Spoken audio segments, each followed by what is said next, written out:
ರಾಜ್ಯದಲ್ಲಿ ನಿಲ್ಲದ micro ಫೈನಾನ್ಸ್ಗಳ torture. ಸುಗ್ರೀವಾಜ್ಞೆಗೂ ಕೂಡ don't care ಎಂದ ಕಂಪನಿಗಳು ವಿಫಲವಾಗಿದ್ಯಾ? ಬೆಳಗಾವಿ ಜಿಲ್ಲಾಡಳಿತ ಪೊಲೀಸ್ ಇಲಾಖೆ ಗುಟ್ಕಾ ನಟ್ಟಿ ಗ್ರಾಮದಲ್ಲಿ ಫೈನಾನ್ಸ್ ಕಂಪನಿಗಳ ಕಿರುಕುಳ ಹೆಚ್ಚಾಗ್ತಾ ಇದೆ. ಫೈನಾನ್ಸ್ ಸಿಬ್ಬಂದಿ ಆವಾಜ್ಗೆ ಬೆದರಿದ ಮಹಿಳೆಯರು ಟೈಮ್ ಕೊಡಿ ಅಂತ ಹೇಳಿದ್ರು, ಕೇಳ್ಕೊಳ್ತಾ ಇದ್ರು ಕೂಡ ಟೈಮ್ ಅನ್ನ ಕೊಡ್ತಾ ಇಲ್ಲ.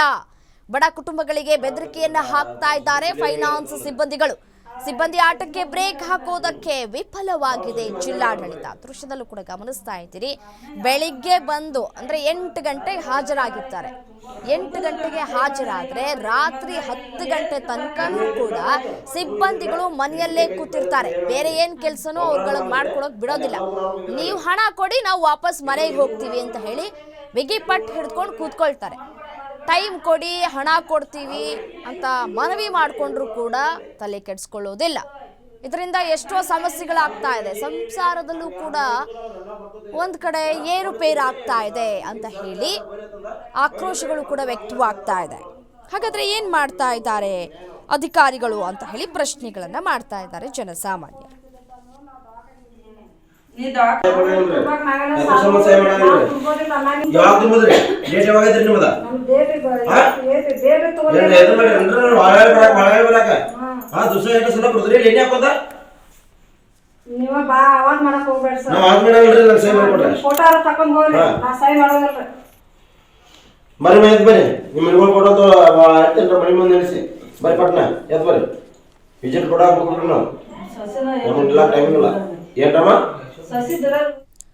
ಮತ್ತಷ್ಟು ಡೀಟೇಲ್ಸ್ ನೀಡ್ತಾ ಹೋಗ್ತಾರೆ ನನ್ನ ಕಲೀಗ್ ರಾಜೇಶ್ ಹೂಗಾರ್ ಫೋನು ಸಂಪರ್ಕದಲ್ಲಿದ್ದಾರೆ. ಎಸ್ ರಾಜೇಶ್, ಈಗಾಗಲೇ ಸುಗ್ರೀವಾಜ್ಞೆ ಕೂಡ ಜಾರಿಯಾಗಿದೆ. ಈ ರೀತಿಯಾಗಿ ಟಾರ್ಚರ್ ಕೊಡಬಾರ್ದು, ಅವಕಾಶವನ್ನ ಕೊಡಬೇಕು ಅಂತ ಹೇಳಿ.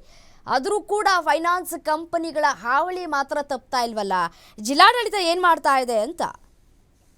ಎಸ್ ರಮ್ಯ, ಏನಂತಂದ್ರೆ ಬೆಳಗಾವಿ ಜಿಲ್ಲೆಯಲ್ಲಿ ಈ ಫೈನಾನ್ಸ್ ಕಂಪನಿ ಕಿರುಕುಳ ಹೆಚ್ಚಾಗಿದೆ ಅಂತಾನೆ ಹೇಳ್ಬೋದು. ಖಾನಾಪುರ ತಾಲೂಕಿನ ಕೆರವಾಡ ಗುಂಡಾನಟ್ಟಿ ಗ್ರಾಮದಲ್ಲಿ ಫೈನಾನ್ಸ್ ಸಿಬ್ಬಂದಿಗಳು ಏನಂದ್ರೆ ಮನೆಗಳಿಗೆ ಹೋಗಿ ಕುತ್ಕೊಂಡು ಬೆಳಗ್ಗೆ 8 ಗಂಟೆಗೆ ಹೋಗಿ ಮನೆಗಳಿಗೆ ಕುತ್ಕೊಂಡು ರಾತ್ರಿ 10 ಗಂಟೆ ತನಕ ಹೋಗಿ ಕಿರುಕುಳ ಕೊಡುವಂತ ಕೆಲಸವನ್ನ ಮಾಡ್ತಾ ಇದ್ದಾರೆ.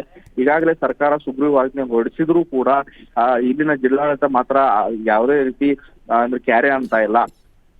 ಏನು ಫೈನಾನ್ಸ್ಗೆ ಏನು ಸುಗ್ರೀವಾಜ್ಞೆ ಹೊರಡಿಸಿದ್ದಾರೆ, ಇದನ್ನ ತಡೆಗಟ್ಟುವಲ್ಲಿ ಜಿಲ್ಲಾಡಳಿತ ವಿಫಲ ಆಗಿದೆ ಅಂತ ಕಾಣ್ತಾ ಇದೆ. ಯಾಕಂತಂದ್ರೆ ಸಾಕಷ್ಟು ಏನು ಫೈನಾನ್ಸ್ ಸಿಬ್ಬಂದಿಗಳು ಹೋಗಿ ಬಡವರ ಮನೆಗಳಿಗೆ ಹೋಗಿ ಕುತ್ಕೊಂಡು ಏನಂತಂದ್ರೆ ಇವತ್ತು ಹಣ ನೀವು ನೀಡಲೇಬೇಕು ಅನ್ನೋದು ಮನೆ ಒಳಗನೆ ಕುತ್ಕೊಂಡು ಅವ್ರಿಗೆ ಟಾರ್ಚರ್ ನೀಡುವಂತ ಕೆಲಸವನ್ನ ಮಾಡ್ತಾ ಇದ್ದಾರೆ. ನೀವು ಬೇಕಾದ್ರೆ ಪೊಲೀಸರಿಗೆ ಹೇಳಿ, ಮಾಧ್ಯಮದವರಿಗೆ ಹೇಳಿ, ಯಾರು ಬೇಕಾದ್ರೆ ಹೇಳಿದ್ರು ಕೂಡ ಇವತ್ತು ನೀವು ದುಡ್ಡು ಕೊಟ್ಟರೆ ಮಾತ್ರ ನಾವು ಮನೆಯಿಂದ ಜಾಗವನ್ನ ಖಾಲಿ ಮಾಡ್ತೀವಿ, ಇಲ್ಲ ಅಂತಂದ್ರೆ ದುಡ್ಡು ಕೊಡೋ ತನಕ ನಾವು ಮನೆ ಬಿಟ್ಟು ಹೋಗಲ್ಲ, ಇಲ್ಲ ಅಂತಂದ್ರೆ ನಿಮ್ಮ ಮನೆಗಳಿಗೆ ಬೀಗ ಹಾಕುವಂತ ಕೆಲಸವನ್ನ ಮಾಡ್ತೀವಿ ಅನ್ನೋ ಧಮಕಿಯನ್ನು ಕೂಡ ಫೈನಾನ್ಸ್ ಸಿಬ್ಬಂದಿಗಳು ನೀಡ್ತಾ ಇದ್ದಾರೆ. ಈ ಹಿನ್ನೆಲೆಯಲ್ಲಿ ಸಾಕಷ್ಟು ಮುಂಜಾಗ್ರತಾ ಕ್ರಮವಾಗಿ ಪೊಲೀಸರು ಕೂಡ ಈ ಬಗ್ಗೆ ಕ್ರಮ ವಹಿಸಬೇಕು. ಯಾಕಂದ್ರೆ ಜಿಲ್ಲಾಡಳಿತ ಈಗಾಗಲೇ ಸರ್ಕಾರ ಹೊರಡಿಸುವಂತ ಸುಗ್ರೀವಾಜ್ಞೆಯನ್ನ ಜಾರಿಗೆ ತಂದು ಏನು ಬಡ ಕುಟುಂಬಗಳ ನೆರವಿಗೆ ಧಾವಿಸಬೇಕನ್ನೋ ಹಿನ್ನೆಲೆಯಲ್ಲಿ ಸಾಕಷ್ಟು ಕುಟುಂಬಗಳು ತಮ್ಮ ಅಳನ್ನ ತೋಳ್ಕೊತಾ ಇದೆ ಅಂತ ಹೇಳ್ಬೋದು. ರಮ್ಯ, ರೈಟ್, ಥ್ಯಾಂಕ್ ಯು ತಮ್ಮೆಲ್ಲ ಮಾಹಿತಿ.